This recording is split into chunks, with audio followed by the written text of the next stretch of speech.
Now on Denver 7 News at 7 a.m. on Local 3, a hot end to the summer has the school year off to a rocky start. Why high temperatures mean some students are going home early. Also, it's no secret, Colorado's been booming for years now. Who we're attracting here the most and who's making their way elsewhere. And your Denver Broncos kick off the regular season in just 5 days. No surprise who was just named team captains this year. I mean, we're just excited to go play a football game. I mean, all these guys have been chomping at the bit, and that's what you want. Yeah, I think the next 5 days are going to go by very slowly because you're looking forward to Monday so much. All right, yeah. Just Wednesday. Good morning to you. I'm Brian Sanders. And I'm Nicole Brady.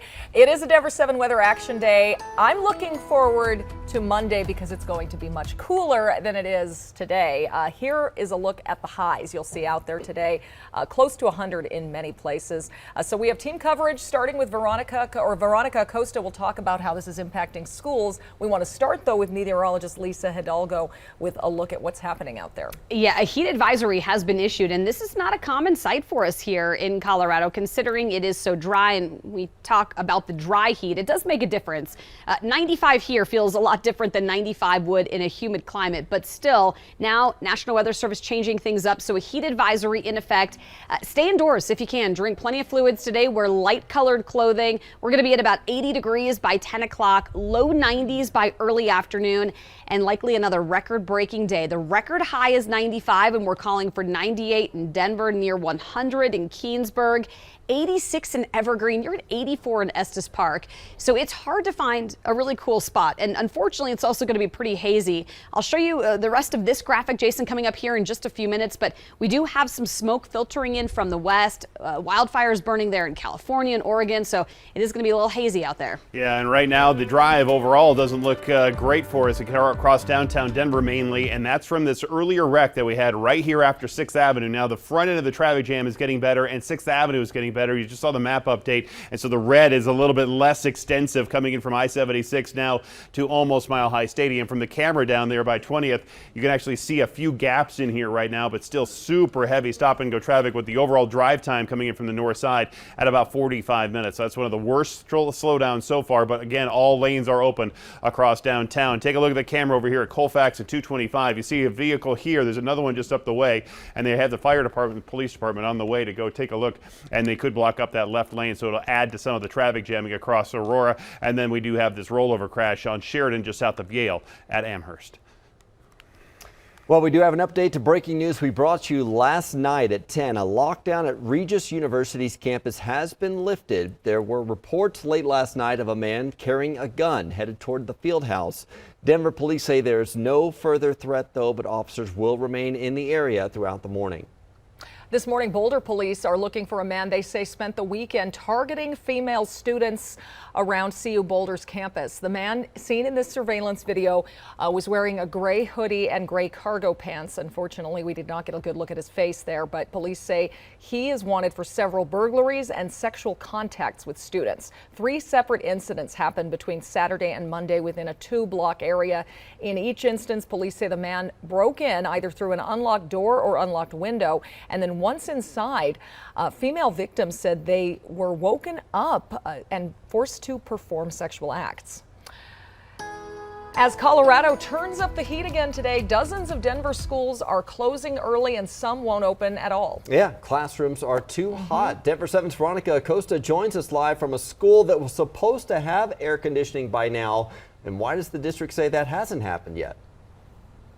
Supply chain issues, they are the reason that the school behind me, Knapp Elementary, is having to go without air conditioning for at least a while longer. And that's the reason why this is closed both today and tomorrow. It's one of 3 schools actually within Denver Public Schools that won't be opening at all. Take a look at your screen. There are 2 other schools, Columbine and Barrett Elementary. Yesterday, I was out in front of a different DPS school telling you that the district was wanting to close 4 of those schools early because it was just too hot.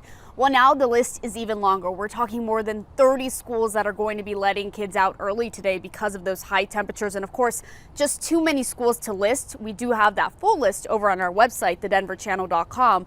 They do include some big schools, though, West High School, Thomas Jefferson High, and Manual as well. Now, without AC in these schools, the classrooms, they can get up to 90 degrees inside. Heat is already the reason DPS starts later than other districts, and they've been working on getting AC in the schools that don't have it. 6 schools were upgraded last year. 9 were supposed to get it over the summer, but they were only partially completed, again, because of the supply chain issues. Some do have piping ready to go, but they can't get chillers. Others are being plagued by microchip shortages that are really playing a role here. And DPS isn't the only district that's struggling with this right now. We know that Thompson School District, as well as the Poudre School District, they will also be closing some schools at least 2 hours early today because they're just too hot for students to sit in those classrooms and for teachers to teach as well.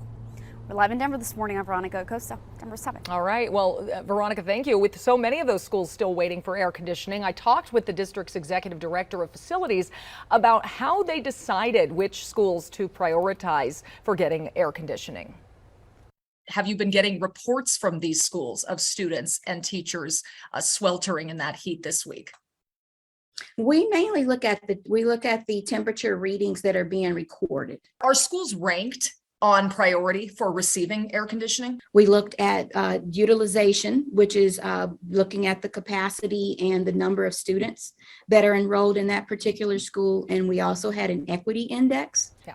So a number of factors there. You can see the list of schools and the schedule for the plans to install air conditioning at those schools. Some of the schools that are releasing early today are set to get air conditioning in 2023.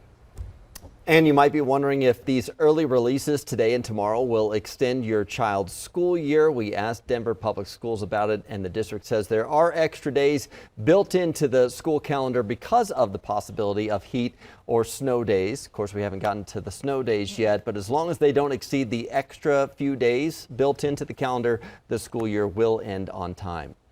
Denver, the city of Denver, is opening cooling centers today and tomorrow. The city says rec centers and most libraries are open during regular business hours if you just need a break from the heat. Yeah, or an indoor pool perhaps would be a good place to check out. We want to bring in Lisa Hidalgo here because we are getting a heat advisory. We'll be under that starting at 10 this morning. What does that mean exactly? Well, it's new. It's not new for us. We don't see it often. And the reason is because we typically, Denver, don't fall under the threshold to really worry about a heat index when you compare the temperatures and the relative humidity. So this is a new map the National Weather Service has just issued this year. And you can see here in Colorado where we have some orange and those little pockets of red. So what that means, this is the heat risk map. Those areas that are in red where we have a high risk for most of us in weather like this, much of the population at risk when it's this hot.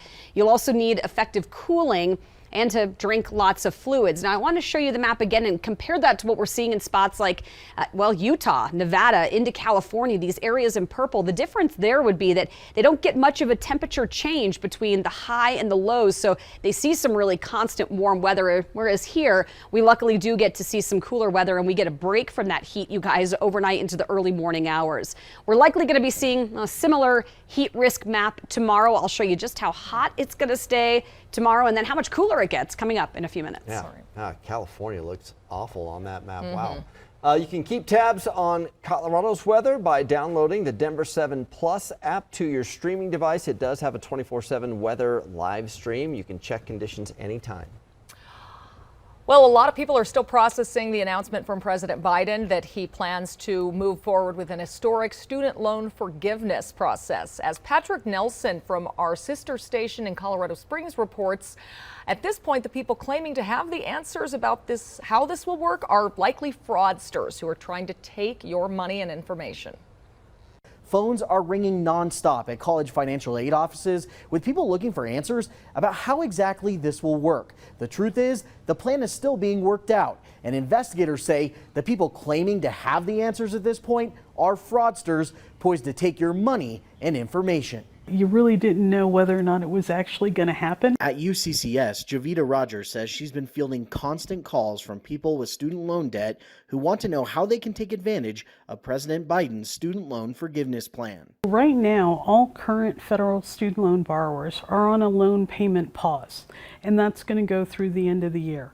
So what's happening is the federal government is taking this time to figure out all of the nuances that are going to have to happen for federal student loan borrowers. I know that's not an easy place to be in, to be fielding those calls. So Yes, no, thank you. definitely a neat opportunity, but unfortunately people are taking advantage of students and parents with this situation. People are getting text messages, emails, and calls that sound something like this. Regarding the student forgiveness plan, you have been approved for a $0 per month payment.